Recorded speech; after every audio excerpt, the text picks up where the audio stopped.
এবছর আমাদের পুজোর থিম হচ্ছে যে হারিয়ে যাওয়া আমাদের যেসব খেলাধুলা ছিল সেগুলো আমরা ফোটাবার চেষ্টা করেছি। পুরোনো দিনের যে স্মৃতিগুলো ছিল আমাদের, আমরা আজকে মোবাইলের যুগে ইন্টারনেটের যুগে আমরা হারিয়ে যেতে চলেছি। তাই আমরা একটু আমাদের মণ্ডপে সেই জিনিসগুলো আমরা যতটা পেরেছি আমরা সেগুলো আনার চেষ্টা করেছি। এটা ভালো লাগবে যারা দর্শনার্থী আসবে, আমরা সবাইকে এখানে আসার জন্য অনুরোধ করছি। খুব সুন্দর প্রতিমা, আমাদের সুতোর সাজের প্রতিমা হয়েছে এবং আমাদের মণ্ডপও খুব সুন্দর হয়েছে। আপনারা সকলে আসুন আমাদের প্রতিমা এবং মণ্ডপ দর্শন করুন। এবছর আমাদের 25 বছর রজত জয়ন্তী বর্ষ, তাই আমরা থিমে একটু জোর দিয়েছি। সেই জন্য আমাদের এবার প্রতিমাও দেখতে খুব সুন্দর হয়েছে, সুতোর কাজ হয়েছে, নতুনত্ব থাকবে এবং প্যান্ডেলে আমাদের নতুনত্ব দেখতে পাবে। আপনি আমি অসীম কুমার রায়, ক্লাব সম্পাদক। একদম একদম আমরা থিমের মধ্যে একদম শৈশবকে ফিরে এনেছি, যেগুলো আমরা একদম হারিয়ে ফেলেছি। আমরা লাস্ট জেনারেশন আমরা এগুলো খেলেছি, খেলাধুলা করেছি, এগুলো দেখেছি।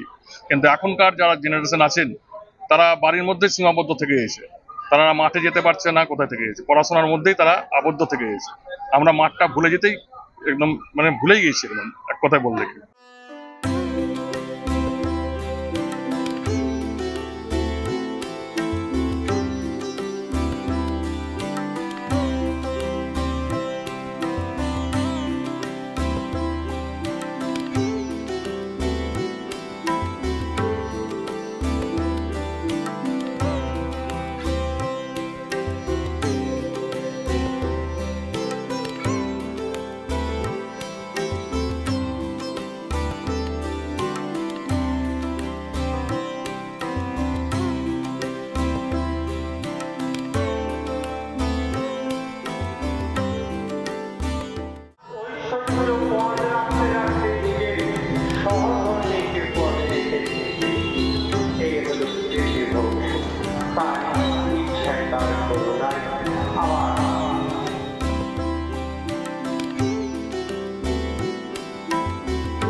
এবছর আমাদের পুজোর থিম হচ্ছে যে হারিয়ে যাওয়া আমাদের যেসব খেলাধুলা ছিল সেগুলো আমরা ফোটাবার চেষ্টা করেছি। পুরোনো দিনের যে স্মৃতিগুলো ছিল আমাদের, আমরা আজকে মোবাইলের যুগে ইন্টারনেটের যুগে আমরা হারিয়ে যেতে চলেছি। তাই আমরা একটু আমাদের মণ্ডপে সেই জিনিসগুলো আমরা যতটা পেরেছি আমরা সেগুলো আনার চেষ্টা করেছি। এটা ভালো লাগবে যারা দর্শনার্থী আসবে, আমরা সবাইকে এখানে আসার জন্য অনুরোধ করছি। খুব সুন্দর প্রতিমা, আমাদের সুতোর সাজের প্রতিমা হয়েছে এবং আমাদের মণ্ডপও খুব সুন্দর হয়েছে। আপনারা সকলে আসুন আমাদের প্রতিমা এবং মণ্ডপ দর্শন করুন। এবছর আমাদের 25 বছর রজত জয়ন্তী বর্ষ, তাই আমরা থিমে একটু জোর দিয়েছি। সেই জন্য আমাদের এবার প্রতিমাও দেখতে খুব সুন্দর হয়েছে, সুতোর কাজ হয়েছে, নতুনত্ব থাকবে এবং প্যান্ডেলে আমাদের নতুনত্ব দেখতে পাবে। আপনি আমি অসীম কুমার রায়, ক্লাব সম্পাদক। একদম একদম আমরা থিমের মধ্যে একদম শৈশবকে ফিরে এনেছি, যেগুলো আমরা একদম হারিয়ে ফেলেছি। আমরা লাস্ট জেনারেশন আমরা এগুলো খেলেছি, খেলাধুলা করেছি, এগুলো দেখেছি। কিন্তু এখনকার যারা জেনারেশন আছেন তারা বাড়ির মধ্যে সীমাবদ্ধ থেকে গেছে, তারা মাঠে যেতে পারছে না। কোথায় থেকে গেছে? পড়াশোনার মধ্যেই তারা আবদ্ধ থেকে গেছে। আমরা মাঠটা ভুলে যেতেই একদম ভুলেই গেছি একদম, এক কথায় বললে কি।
এবছর আমাদের পুজোর থিম হচ্ছে যে হারিয়ে যাওয়া আমাদের যেসব খেলাধুলা ছিল সেগুলো আমরা ফোটাবার চেষ্টা করেছি। পুরোনো দিনের যে স্মৃতিগুলো ছিল আমাদের, আমরা আজকে মোবাইলের যুগে ইন্টারনেটের যুগে আমরা হারিয়ে যেতে চলেছি। তাই আমরা একটু আমাদের মণ্ডপে সেই জিনিসগুলো আমরা যতটা পেরেছি আমরা সেগুলো আনার চেষ্টা করেছি। এটা ভালো লাগবে যারা দর্শনার্থী আসবে, আমরা সবাইকে এখানে আসার জন্য অনুরোধ করছি। খুব সুন্দর প্রতিমা, আমাদের সুতোর সাজের প্রতিমা হয়েছে এবং আমাদের মণ্ডপও খুব সুন্দর হয়েছে। আপনারা সকলে আসুন আমাদের প্রতিমা এবং মণ্ডপ দর্শন।